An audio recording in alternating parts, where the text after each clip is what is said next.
اندازہ ہو رہا ہے کہ ہماری کمیونٹی ایک بار دوبارہ گیدر ہو رہی ہے, یونائٹ ہو رہی ہے, اسٹرانگر ہو رہی ہے, اور یہی وہ راستہ ہے جسے انشاءاللہ پراسپر بھی ہوگی. ہم لوگ جو یہاں پہ جمع ہوئے وہ ایم کیو ایم کا 42واں یوم تاسیس منانے کے لیے جمع ہوئے, یعنی ایک سمبولک ایونٹ ہے, اور وہ یہ کہہ رہا ہے کہ ایم کیو ایم جو ہے آج اس کو کام کرتے ہوئے 42 ایئرس ہو چکے ہیں. لیکن یہ بہت اہم امپورٹنٹ ایونٹ ہے, اور وہ کیوں ہے؟ کیونکہ ایم کیو ایم جو اپنے پہلے سال سے آج تک یہاں تک پہنچی ہے نا, اس کے پیچھے ایک ایم کیو ایم کا گول تو تھا, لیکن اس گول پہ پہنچنے کے لیے جو ایم کیو ایم کو پرابلمس فیس ہوئی ہیں وہ بہت زیادہ سخت پرابلمس ہیں. ایم کیو ایم نے 25,000 لوگوں کی قربانی دی ہے یہاں تک آنے میں. تو پوری دنیا میں ایسا ہوتا ہے کہ جب بھی آپ کسی طاقتور کو چیلنج کرتے ہیں نا, تو طاقتور کے پاس بہت سارا اختیار ہوتا ہے, اس کے پاس طاقت ہوتی ہے, اس کے پاس وسائل ہوتے ہیں, اس کے پاس پیسہ ہوتا ہے, اور وہ کبھی بھی یہ برداشت نہیں کرتا. یعنی اگر ہم اپنی کمیونٹی کے اندر یا اپنے محلے کے اندر بھی ہم دیکھ رہے ہیں کسی ہم طاقتور کو چیلنج کریں گے تو وہ طاقتور جو ہوگا وہ ہر طریقے کی چال چلے گا آپ کو دبانے کے لیے. انسانی فطرت ہے, کسی کو بھی اپنے برابر میں ایک دوسرا شخص پسند نہیں ہوتا, ہر شخص چاہتا ہے کہ سوللی طاقت اس کے ہاتھ میں ہو. اسی طریقے سے اگر ہم پاکستان کے سینیریو میں بات کریں تو پاکستان کو ہمیشہ سے 2% ایلیٹ کلاس میں کنٹرول رکھا ہے, جس کے اندر فیوڈل لارڈز بھی رہے, ملٹری بھی رہی, انفارچونیٹلی ریلیجیس کلیرکس بھی رہے, یعنی مذہبی لوگ بھی رہے, سیاسی لوگ بھی رہے, ہماری فوج سے بھی تعلق رکھا جن لوگوں نے, اور ان سب نے مل کے گٹھ جوڑ بنا لیا, اور انہوں نے کہا کہ بھائی ہم اس ملک کو اپنی مٹھی میں رکھیں گے. اب ان کے پاس پیسہ بھی تھا, اختیار بھی تھا, لہٰذا میڈیا بھی وہ دکھاتا جو وہ چاہتے, اس وقت پی ٹی بھی تھا جب ایم کیو ایم بنی تھی,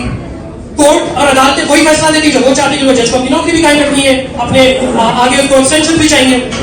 انفارچونیٹلی ہمارے ملک کے مذہبی شخصیات نے بھی خاموشی اختیار رکھی ایسے تمام مسائل کے اوپر. تو اس 2% ایلیٹ کلاس نے پورے پاکستان کو قبضہ کیا ہوا تھا, اور جو بھی شخص اٹھ کے کھڑا ہوتا تھا وہ کہتا تھا کہ بھائی ظلم کر رہے مجھے میرے رائٹس دو. ہر شخص یہ چاہتا ہے میں جاب کرنے جاؤں تو مجھے بھی اس بنیاد پہ میرٹ کی بنیاد پہ جاب ملے, میں پڑھائی کرنے جاؤں تو مجھے میرٹ کی بنیاد پہ مجھے ایڈمیشن ملے. ملک کے چھوٹے چھوٹے مسائل تھے, اس کے بھی انسان جو تھا وہ بہت زیادہ محتاج ہو گیا تھا. قائد علی الطاف حسین جو اسٹوڈنٹ لیڈر تھے, پی ایم ایس او کا قیام کر چکے تھے, انہوں نے 18 مارچ 1984 کو ایم کیو ایم کی بنیاد رکھی, اور انہوں نے یہ کہا کہ بھائی اس ملک کے اندر جو ایک عام آدمی ہے, میں یہ بہت آسان الفاظ سے بتا رہا ہوں کہ اس ملک کے اندر جو ایک عام آدمی ہے اس کو بھی ایکول رائٹس مساوی کو کرنے چاہیے. اب وہ ایکول رائٹس مانگے کس سے؟ وہ نہیں سے مانگے جن کے میں بات کی ہے, وہ طاقتور جو میں اختیار ہے, میڈیا ہے, عدالتیں, سب کچھ ان کے پاس ہے. تو سب کچھ ان کے پاس تھا, ان کو چیلنج کیا, بولے کہ تم غلط کر رہے ہو, لوگوں کو یونائٹ کیا, ایک جگہ کیا, الیکشن میں آنے کی کوشش کی, سامنے ان لوگوں نے چال چلن کرنا شروع کر دیا, ان لوگوں نے